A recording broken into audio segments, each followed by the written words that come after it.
જય હિન્દ, જય ભારત મિત્રો. સ્વાગત છે તમારું નવા વિડીયોની અંદર. આ વિડીયો છે એની અંદર આપણે ચર્ચા કરવાના છીએ કે ગ્રામીણ ડાક સેવક જે છે એની ઓનલાઈન ભરતી આવી ગઈ છે. ગ્રામીણ ડાક સેવકની અંદર પરીક્ષા વગર સીધી 10મા ધોરણના માર્ક પર તમને ભરતી છે એ કરવામાં આવે છે અને આની અંદર પગાર ધોરણ પણ સારા હોય છે.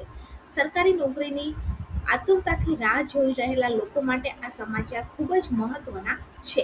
આ નોટિફિકેશન છે એ 20/8/2026 એટલે કે 20 ઓગસ્ટના દિવસે સરકાર દ્વારા બહાર પાડવામાં આવી છે. ગ્રામીણ ડાક સેવકનો જે બીજો રાઉન્ડ છે એ ઓગસ્ટ 31થી ચાલુ થશે અને કેન્ડિડેટ જે છે એ ઓનલાઈન ફોર્મ સબમિટ કરી શકે છે.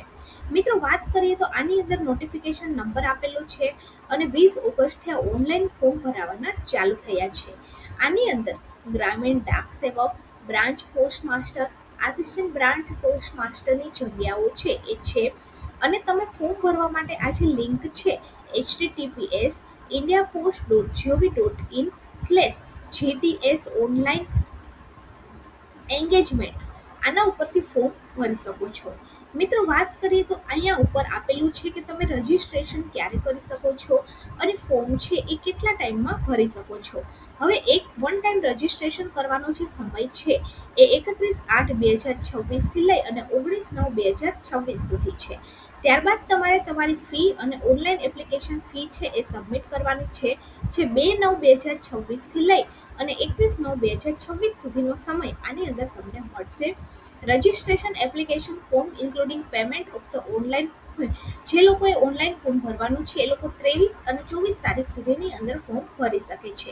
તો આવી રીતે 31 ઓગસ્ટથી આ પોર્ટલ છે એ ચાલુ થશે અને ગ્રામીણ ડાક સેવકની કુલ કેટલી જગ્યા છે એ પણ આપણે નીચે જોશું. અહીંયા ઉપર તમને બધી ટર્મ્સ એન્ડ કન્ડિશન્સ છે આપેલી છે કે જેડીએસ જે છે એ રેગ્યુલર એમ્પ્લોય પોસ્ટ નથી, પરંતુ આની અંદર તમને ઘણા બધા રાઇટ્સ છે આપવામાં આવે છે. આ ઉપરાંત મિત્રો, વાત કરીએ તો આની અંદર મિનિમમ 5 અવર અને 4 અવરનું કામ, એટલે કે 4 કલાક અને 5 કલાકનું કામ કરવાનું હોય છે. ત્યારબાદ રિટાયરમેન્ટ છે એ પણ તમને આની અંદર 65 જેવું વર્ષ મળી રહે છે. ત્યારબાદ આની અંદર કામ શું કરવાનું હોય તો કે દિવસ દરમિયાન જે પણ પોસ્ટ ઓફિસના જે કામ હોય છે તમારે કરવાના હોય છે. તમે જે પણ બ્રાન્ચની અંદર નિયુક્ત થાવ છો ત્યાંથી તમને જે કામ આપે એ કરવાનું હોય છે. ત્યારબાદ મિત્રો, વાત કરીએ તો તમને મોટરસાઇકલ અથવા તો આવડતી હોવી જોઈએ અને તમારી પાસે લાયસન્સ પણ હોવું જોઈએ. આની અંદર ડાક સેવક અને આવી 3 પોસ્ટિંગ હોય છે. મિત્રો, વાત કરીએ તો આની અંદર તમને પૈસા છે એ કેટલા મળવા પાત્ર છે. તો જો તમે બ્રાન્ચ પોસ્ટ માસ્ટરની અંદર એપ્લાય કરો છો તો તમને 12,000થી લઈ અને 30,000 રૂપિયાની સેલેરી મળે છે. અને જો તમે આસિસ્ટન્ટ બ્રાન્ચ પોસ્ટ માસ્ટર અથવા તો ડાક સેવકની અંદર એપ્લાય કરો છો તો તમને 10,000થી લઈ અને 24,000 રૂપિયા સુધીની સેલેરી મળવા પાત્ર છે. ત્યારબાદ 18 વર્ષથી લઈ અને 40 વર્ષના લોકો આની અંદર એપ્લાય છે એ કરી શકે છે. કેટેગરીની વાત કરીએ તો રિલેક્સેશન્સ પણ આની અંદર આપવામાં આવેલી છે. જેમ કે મેક્સિમમ 18 વર્ષ છે ને મેક્સિમમ 40 વર્ષ છે. તો SC/ST કેટેગરીના લોકો છે 45 વર્ષ સુધી, ઓબીસીના લોકો 43 વર્ષ સુધી, ત્યારબાદ જે લોકોને ડિસેબિલિટી છે એ 10 વર્ષ સુધી, 13 વર્ષ સુધી એ લોકોને રિલેક્સેશન આપવામાં આવ્યું છે. હવે એજ્યુકેશન ક્વોલિફિકેશન્સની વાત કરીએ તો આની અંદર 10મા ધોરણના અંદર તમે મેથેમેટિક્સ અને ઇંગ્લિશ વિષયની સાથે પાસ થયેલા હોવા જોઈએ અને આમાં તમને 10મા ધોરણના તમારા મેરિટના આધારે ભરતી થાય છે અને તમને કોઈ પણ જગ્યાએ આની અંદર લાભ છે એ મળવાપાત્ર હોય છે. સૌથી પહેલાં તો મિત્રો આપણે વાત કરીએ તો ગોવા, સિક્કિમ આવા બધા જ રાજ્યની અંદર હોય છે. થોડા સમયની અંદર આપણે જોઈશું કે આની અંદર ગુજરાતની અંદર કેટલી જગ્યાઓ આવેલી છે.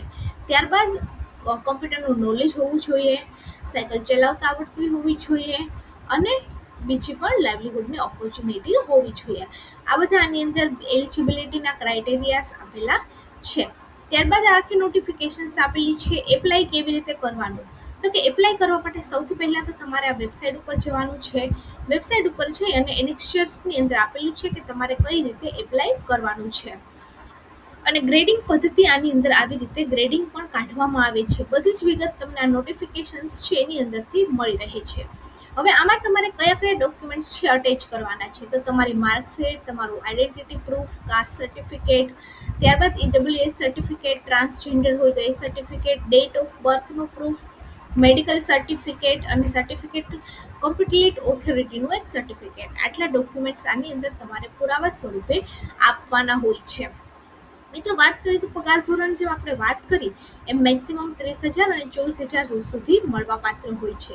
જ્યારે તમને મળી જાય ત્યારબાદ આ બધી વસ્તુઓ છે તમારે ભરવાની હોય છે, જે આપણે નોટિફિકેશન્સની અંદર બતાવી. અને ઓનલાઈન ફી છે એ પણ આની અંદર ભરવાની હોય છે. ઓનલાઈન ફી છે એ 100 રૂપિયા ભરવાની છે. જનરલ કેટેગરીના લોકોને, એસસી એસટી અને જે ફિમેલ કેન્ડિડેટ છે એને આની અંદર કોઈ પણ ફી છે એ નથી ભરવાની હોતી. એકવાર તમારી ફી ભરાઈ છે ત્યારબાદ તે તમારી રિફંડેબલ નથી હોતી. સિલેક્શન્સની મિત્રો આપણે વાત કરીએ તો સિલેક્શન્સ છે તમે કોઈ પણ જગ્યાએ આપી શકો છો. ફોટોગ્રાફ અને સિગ્નેચર છે તમારે જેપીજી ફોર્મેટમાં 30 થી લઈ અને 100 કેબીની અંદર આપવાના છે. તમારા ઇમેજના ડાયમેન્શન 320 થી 400 પિક્સેલ હોવા જોઈએ. આસ્પેક્ટ રેશિયો 4:5 હોવું જોઈએ. ડીપીઆઈ 72 થી લઈ 150 હોવી જોઈએ. બેકગ્રાઉન્ડ છે એ પ્યોર વ્હાઇટ અને લાઇટ કલરનું હોવું જોઈએ. તમારું ફેસ 70 થી 80% તમે ફોટો અપલોડ કરો તેની અંદર દેખાવ હોવું જોઈએ. અને સિગ્નેચર છે એની પણ અમુક ગાઈડલાઇન્સ આપેલી છે કે ફાઇલ ફોર્મેટ જેપીજી હોવું જોઈએ. 20 કેબીથી લઈ અને 100 કેબીની સાઇઝ હોવી જોઈએ. 300 થી 120 પિક્સેલ હોવા જોઈએ. 5:2 રેશિયો હોવો જોઈએ. તો આવી રીતે સિગ્નેચર અને ફોટો છે એ તમારે જે પણ ક્રાઇટેરિયા આપેલા છે એની અંદર અપલોડ કરવાનું હોય છે. ત્યારબાદ મિત્રો આપણે વાત કરીએ તો વાત એ છે કે જગ્યાઓ ટોટલ કેટલી છે.